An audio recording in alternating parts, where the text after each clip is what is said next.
On demand exam. अरे on demand के पीछे पागल हो गए स्टूडेंट।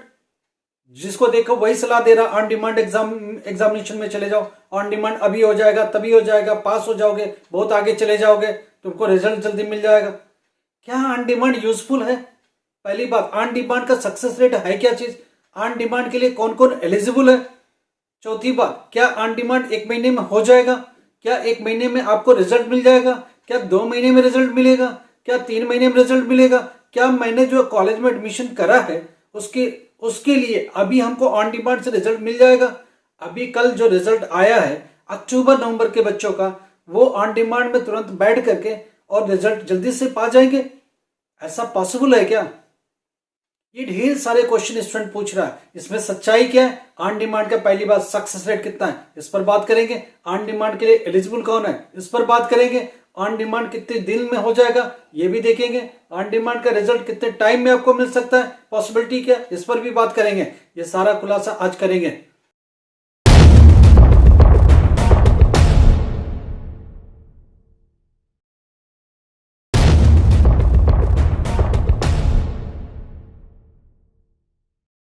नमस्कार, आदाब, सत श्री अकाल। माई सेल्फ अहमद सर, education@अहमद सर। आपको पता है गूगल में जाना, टाइप करना education@अहमद सर। दुनिया भर की क्वेश्चंस हो रहे, बच्चा on demand on demand on demand. YouTuber ने बच्चों को पागल कर दिया, ऑन डिमांड फॉर्म भर लो, ये कर लो वो कर लो। किस लिए? 100-200 रुपये बचाने के लालच में। बच्चों को समझ नहीं है एनआईएस का। जब बच्चा एनआईएस में आता है तो उसको समझ नहीं होती है क्या यूजफुल है, क्या उसके लिए प्रॉफिटेबल है, किससे उसको बेनिफिट हो सकता है, वो बेनिफिट ले कैसे सकता है, ये उसको पता नहीं होता है। तो क्या उन्हें गुमराह करना ठीक है? जी नहीं। उन्हें एक अच्छी सलाह की जरूरत है। उन्हें ये बताने की जरूरत है क्या चीज तुम्हारे लिए ठीक है इस टाइम के अकॉर्डिंग, क्या ठीक है क्या नहीं ठीक है, कौन से बच्चों को कौन सा एग्जाम सूट करता है, और एनआईएस में ऐसी क्या फैसिलिटी जिसको अवेल करे स्टूडेंट और जिसके थ्रू ही आगे जाए। अब बात करते हैं पहली बात, ऑन डिमांड एग्जाम किसके लिए। पहली बात, जो ऑलरेडी एग्जिस्टिंग कैंडिडेट्स हैं, एनआईएस में ऑलरेडी इनरोल्ड है, पहले से इनरोल्ड है, किसी भी एग्जामिनेशन के लिए, अप्रैल के लिए, अक्टूबर के लिए, एग्जिस्टिंग कैंडिडेट ही जा सकते हैं ऑन डिमांड में। बाहर का कैंडिडेट आकर के ऑन डिमांड नहीं ले सकता। तीसरी बात, अभी जो अक्टूबर में फेल हुआ बच्चा, अक्टूबर नवंबर के एग्जाम में, जिसका रिजल्ट कल आया, कल रिजल्ट सबका आ गया, ओके। अब जो बच्चा फेल हुआ वो हो क्या रहा, उसको एक पेपर में एसवाईसी है, एसवाईसीटी है, एसवाईसीपी है। एक बार क्लियर कर ले, अगर एसवाईसी है इसका मतलब वो फेल है पूरी तरीके से। एसवाईसीटी लिखा है इसका मतलब उसमें प्रैक्टिकल भी है, प्रैक्टिकल में पास है, थियरी में फिर से पेपर उसको देना है। एसवाईसीटी लिखा है तो थियरी में फेल है, प्रैक्टिकल में पास है, तो सिर्फ थियरी का एग्जाम देना है। एसवाईसीपी लिखा है तो वो थियरी में पास है, प्रैक्टिकल उसमें इन्वॉल्व होना है।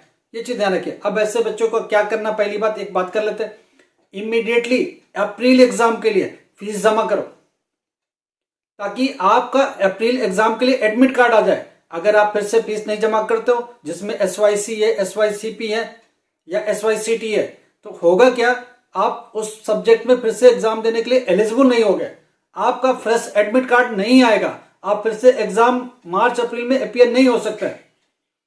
क्या ये बच्चा ये सोच रहा है कि हमने कॉलेज में एडमिशन लिया हुआ उसको बचाने के लिए ऑन डिमांड दे दूं?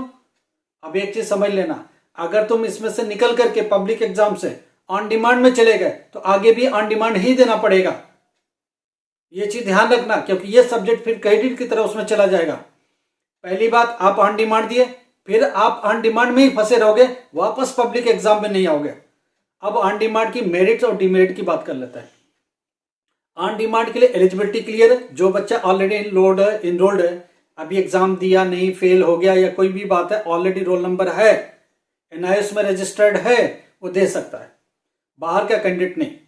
अब कहानी ये आ रही है कि ऑन डिमांड, चलो जनवरी का डेट आपको मिल गया, तो होगा क्या। पहली बात, ऑन डिमांड कहाँ होता है, ऑन डिमांड हेडक्वार्टर में जाना पड़ेगा। जो रीजनल सेंटर है, सपोज करो दिल्ली एनसीआर में रहने वाला, इनको कहां देना पड़ेगा ऑन डिमांड, ये जाएंगे नोएडा हेडक्वार्टर में।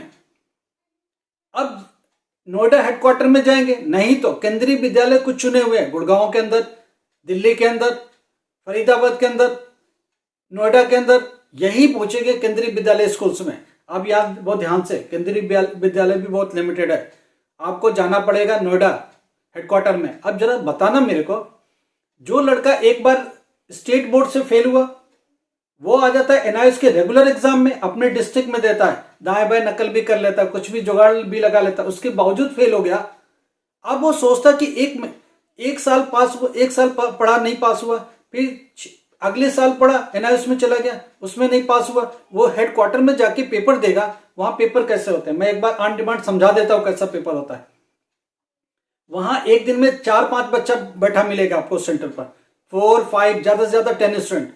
क्या मिलेगा, 10th क्लास का एक साइंस दे रहा होगा, एक बड़ा सा हॉल 30 बाय 30 फीट का, उसमें 10 बच्चा पेपर दे रहा, उनके बीच में डिस्टेंस 10 फीट का है, 5 to 10 फीट का डिस्टेंस है। अब जरा सोचना, एक बच्चा 10th का साइंस दे रहा, एक बच्चा 12th का फिजिक्स दे रहा, एक सोशियोलॉजी दे रहा, एक हिस्ट्री दे रहा, आपके सब्जेक्ट का दूसरा बच्चा भी नहीं है वहां।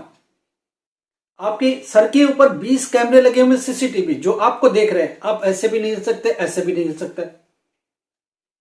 और आपके आसपास सारे ऑफिसर बैठे हुए, हेडक्वार्टर में बैठे हो आप, वहां ऑफिसर बैठे हुए, ड्यूटी चल रही है, ऑफिसर्स बैठे, आप अपने गर्दन भी नहीं हिला सकते, आप क्या करोगे वहां? आप अगले 10 दिन में पेपर देके कैसे पास हो जाओगे? फिजिक्स का पेपर आप 2 नंबर लेके अभी आए हो, 4 नंबर लेके आए हो, 6 नंबर लेके आए, वहां जाके कैसे पास हो जाओगे? लोग बहला देते हैं, बच्चों को बोलते हैं जाओ कुछ भी लिख लो, कापियां भर लो, पास हो जाएंगे। अरे ऐसे नहीं पास होता, ये मजाक नहीं है। अगर पास होना ही होता तो वो अपने डिस्ट्रिक्ट में पेपर दे रहा था लड़का, आसपास से नकल भी कर रहा था, उसके बाद भी पास नहीं हुआ। क्या वो अगले 10 दिन में पेपर देके पास हो जाएगा? क्या अगले 1 महीने में वो पास हो जाएगा? बिल्कुल पॉसिबिलिटी नहीं है। मैं आपको समझा देता हूं वहां पेपर कैसे होता है। आधे घंटे में आधे बच्चे पेपर छोड़ के बाहर जाकर खड़े हो जाते हैं, क्योंकि उनके बस का नहीं होता है, नकल करने के चांस नहीं, कुछ सहूलत मिलती नहीं, हेल्प मिलता नहीं, उनको समझ में आ गया मेरे बस का नहीं है। 1 घंटा नहीं बीतता 90% स्टूडेंट उठ के चल देता है, पेपर का टाइम खत्म नहीं होता, सारा हॉल खाली हो जाता है। यह सच्चाई है जो आंखों से देखी हुई है, हर साल देखी जाती है। मैं आपको बता देता हूं होता क्या है, एक आध बच्चे का तुक्का लग जाता है। सपोज करो 10th में किसी ने ले रखी है, मान लो पेंटिंग वेंटिंग ले रखी है, कुछ 4-5 नंबर का सही किया, बाकी क्वेश्चन अटेम्प्ट करके है, तो क्या हुआ 7 नंबर में पासिंग अगर उसको मिल रहा है तो 2-3 नंबर खिंच गया, तो इक्का दुक्का 1% ये रिजल्ट वाली कहानी है। इससे ज्यादा की पॉसिबिलिटी कहानी नहीं है। केंद्रीय विद्यालय में गए, वहां बहुत स्ट्रिक्टनेस है, टीचर बहुत टाइट है, 1.5-2 लाख रुपए तनख्वाह लेते हैं, आपको हिलने भी नहीं देंगे क्योंकि उनकी नौकरी का सवाल है, वो जरा भी दाएं बाएं नहीं हो सकते। तो क्या आप किस सहारे वहां पहुंचे थे पेपर देने, किस जल्दी में थे?